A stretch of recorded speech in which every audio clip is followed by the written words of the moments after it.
Hey folks, Dave Ceruolo, real estate probate and elder law attorney.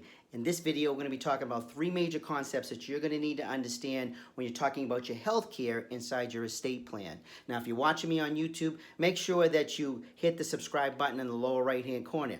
If you're watching me on Facebook, make sure that you like me. Stay tuned. So what's an advance directive? Well, folks, an advance directive is a written statement by a person concerning their future health care.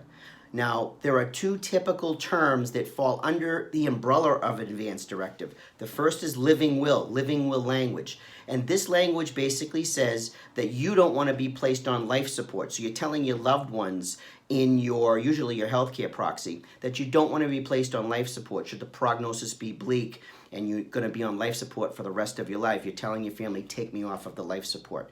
Now, the other term that falls under advance directive is the DNR, or the do not resuscitate. And with this directive, not want to be brought back. You don't want any CPR should you stop breathing. You don't want any machines on you should you stop breathing. A little different from the other. Dave Ceruolo, CeruoloLaw.com.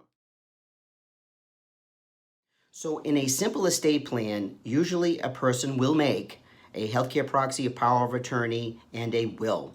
Now, a healthcare proxy is a simple agency, as we say, and the maker will appoint someone that they trust, preferably a loved one, to make decisions on behalf of them should they become sick and not able to make those decisions. So the agent will tell the doctors what to do if the maker gets sick. Now, the healthcare proxy only is around for as long as the maker is alive, and it only comes into effect when the maker is unable to make their own decisions with respect to medical treatments. Now, types of things that the healthcare proxy will talk about: medications that can be administered, whether they're antipsychotic or not. They'll talk about life support, should that become necessary, and whether they want the agent to keep them on life support. Now, once again, once the maker passes away, the healthcare proxy passes away with them. Dave Ceruolo, CeruoloLaw.com. So what is HIPAA?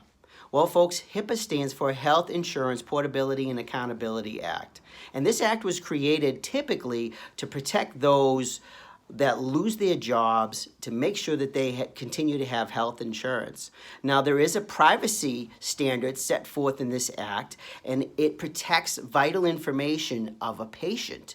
And what information is considered important under the act? Well, it's the past, present, and future physical and mental condition of the person, the treatments for that person, and also past, present, and future payments of that person. Now, why is this so important? Well, folks, if you get sick, your loved ones cannot have access to your medical information unless they have authorization to do so. Now, in my simple estate plan, I do have a HIPAA release form that every individual signs so that the family has access to their medical information should something happen to them. Dave Ceruolo, CeruoloLaw.com.